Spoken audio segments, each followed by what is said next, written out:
Phoenix, where's my power charge ring?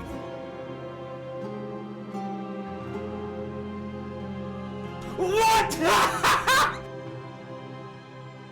There is no way, absolutely no way did I call this one now. There is no way, dude. Hey guys, and welcome to a new video. Today I want to talk about my new currency farming strategy in 324 Necropolis League, and this time I decided to go for Ritual and Delirium. So how does this entire thing look like? Something like this. It is obviously linked in the description below if you want to get a sneak peek. So basically what I'm doing here is I opted in for Ritual because I want to have a power charge ring for my power charge stacking Slayer, and Ritual can offer these alongside other things like synthesized bases, omens, oils, like div cards, uniques, like pretty much everything in the game can be in there, so it's always pretty nice. So we opt in into all of the Ritual notes over here alongside Dali. Dali is something I really like to run. There is also like boss drops that are valuable. For example, the Interrogation Jewel, which currently goes for about 7 divines or something. So this is nice to have. Then we're stacking up on things like Dali Orbs, Simulacrums are nice to sell in bulk, and many other things. So this is just like from today, just from regular grinding. So what is the special thing about here? Well, but everything when I spec'd into Ritual, I was like, what else could I play? Because if you do like Ritual plus Legion, for example, you know, Legion is all on the right side. So I checked what is on the left side, and Dali made just sense because it just adds monsters to the map and the extra rewards and everything.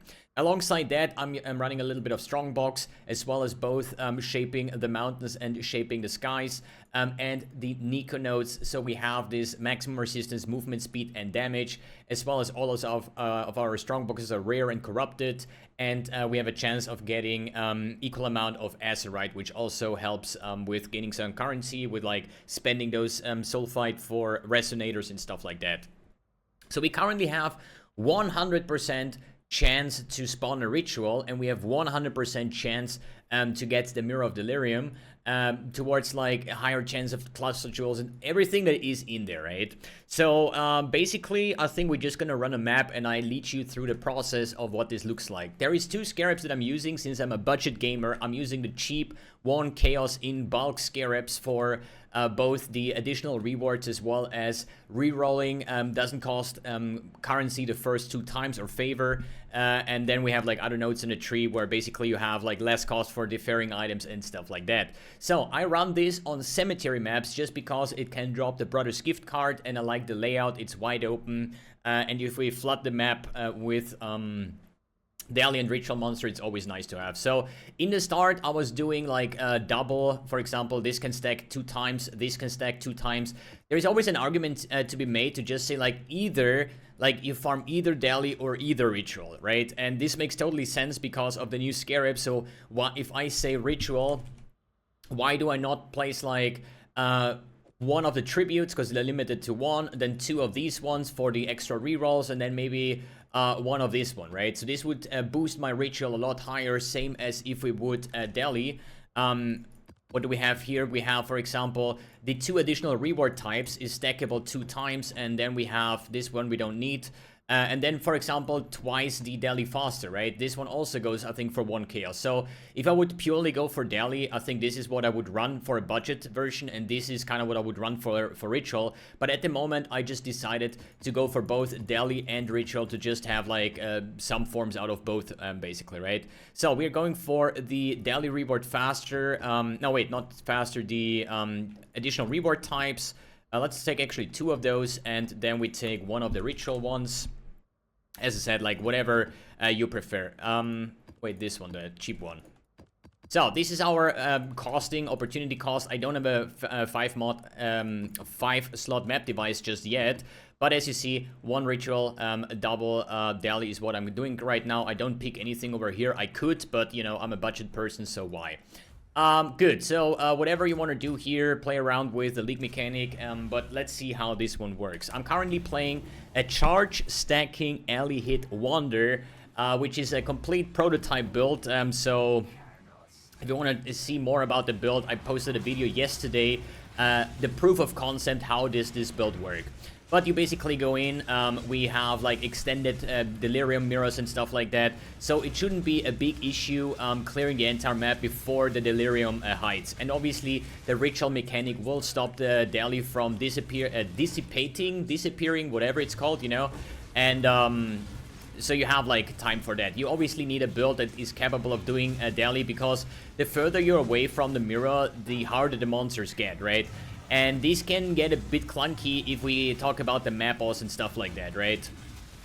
But overall, I think it's a very chill strategy, has a lot of rewards, and is super cheap to get going, right? I have favorited my cemetery map 11 times by now, so I cannot really say I'm self-sustaining them, but I usually get quite a bunch of maps back. But on the other hand, we now have multiple Atlas trees, right? So we could technically make one tree just to sustain maps, and then run a connected map, because we always have higher chances of dropping the connected maps. So we could basically just favorite one of the connected maps, and then put in the second Atlas tree, and then run the connected maps and just generate a shit ton of cemetery maps and sustain it that way without spending currency to reroll it, right?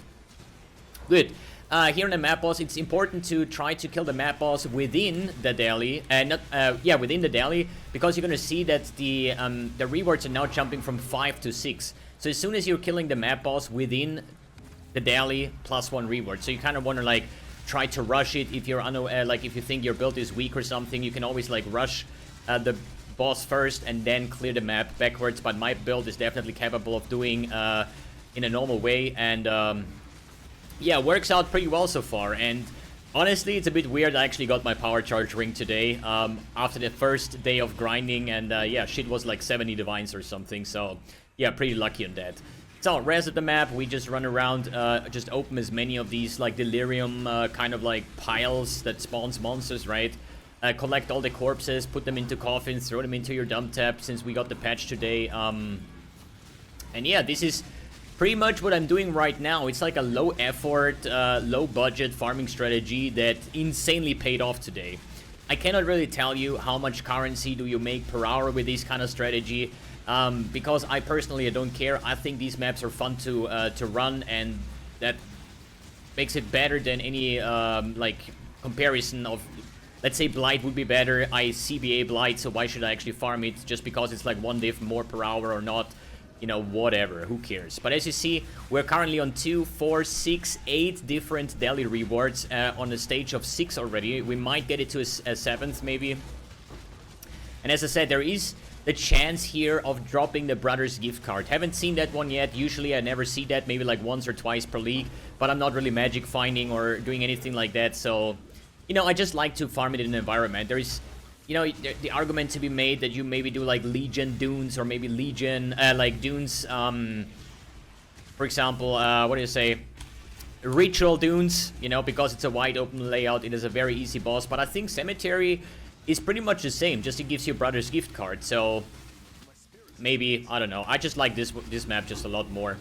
In the end of the day, it doesn't really matter too much, because you need to be lucky to drop one of these highly thought-after div cards anyways, right? I could do the same on, like, Crimson Temple, for example, but I don't like Crimson Temple when there's, like, tight, packed rooms. That would be more something like Cyclone or anything like that, so I like wide open maps with my setup here, with the chain, with the Sacred Wisps, the new support gem and stuff like that. And yeah, this is the map clear. So we have 5 monsters remaining. Let's see the daily rewards. We get lots of stuff, lots of simulacrum splinters, lots of daily orbs that we can then later on bulk sell.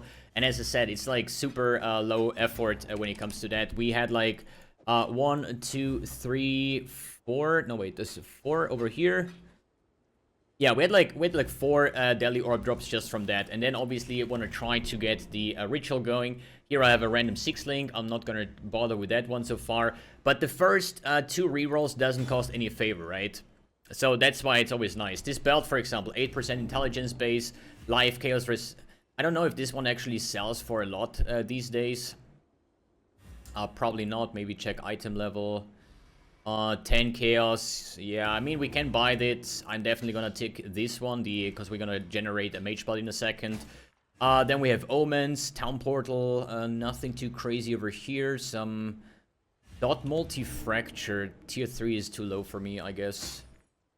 But yeah, we can keep on rerolling. I'm not an expert into this. I just try to like reroll and see if I can get anything good that I can then furthermore defer if needed. And yeah, you just pick the stuff here. We have another option, so it makes this cheaper.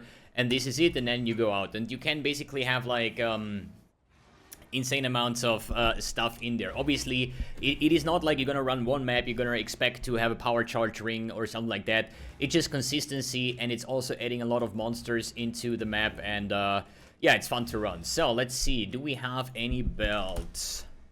Any belt? Bated Breath turns into Ancient Ascent from Flesh. This is like, what is this, 1 Chaos? There! I just touched the 1 Chaos unique. It is disgusting, man. Ugly, ugly, ugly. But as you saw, it is quite interesting to run these. And as I said, already got like a power charge ring that I sold for 70 divines, which explains the divine stack over here. And yeah, overall, it's just a very fun and fancy way of playing, and it is super cheap and pretty much self-sustaining at this point as well. Alright guys, thanks for tuning in, thanks for watching, and see you in the next video.